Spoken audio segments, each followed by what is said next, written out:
விஜய் பிறந்தநாளில் 2000 பேருக்கு அன்னதானம்.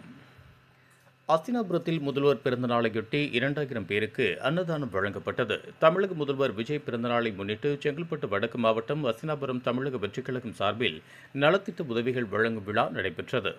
மாவட்ட கழக செயலாளர் மின்னல் வி. குமார் தலைமையில், அஸ்தினாபுரம் பகுதி செயலாளர் வழக்கறிஞர் ராஜகுமார் முன்னிலையில், அஸ்தினாபுரம் பகுதி முன்னாள் நகர்மன்ற உறுப்பினரும் பெற்றோர் ஆசிரியர் கழக முன்னாள் செயலாளருமான M. K. சண்முகம் ஏற்பாட்டில் அஸ்தினாபுரம் MIT கேட், குமரன் குன்றம் உள்ளிட்ட பல்வேறு பகுதிகளில் 2000க்கும் மேற்பட்ட பொதுமக்களுக்கு அன்னதானம் மற்றும் நலத்திட்ட உதவிகள் வழங்கப்பட்டன. இந்த நிகழ்ச்சியில் தமிழக வெற்றிக் கழக நிர்வாகிகள் ப. குமரேசன், சின்னத்தம்பி, அன்பு, அறிவழகன், செல்வம், அரசு, ஞானவேல், ராஜகோபால், குரு சண்முகம், ராஜேஷ் சர்மா, நரேஷ்குமார், சுந்தர், லெனின் உள்ளிட்ட ஏராளமானோர் பங்கேற்றனர்.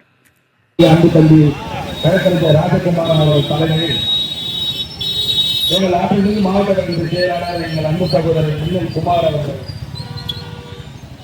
அவர் ஏழை மக்களுக்கு புடவை மற்றும் அன்னதானம் வழங்க வருகை தந்துள்ளார்.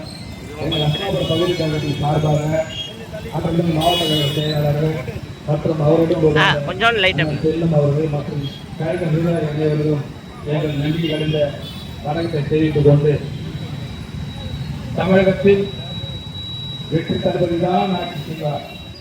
தமிழக மக்கள் நலனறிந்து ஊழலற்ற ஆட்சி நமது வெற்றி தளபதி தலைமையில் தான் நடைபெறும். தளபதி இருக்கும் வரை தளபதி தான் தமிழகத்தில் முதலமைச்சர்.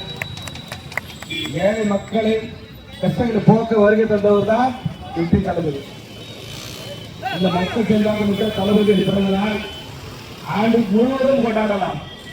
அப்படி ஒரு பொன்னான நாள். ஊழலற்ற ஆட்சி கடந்த ஒரு மாதத்தில் மட்டும். இது போன்ற உள்ளூர் செய்திகள், மாநில செய்திகள் மற்றும் பயனுள்ள தகவல்களை உடனுக்குடன் தெரிந்து கொள்ள GST ஆன்லைன் மீடியாவை இலவசமாக சப்ஸ்கிரைப் செய்து கொள்ளுங்கள்.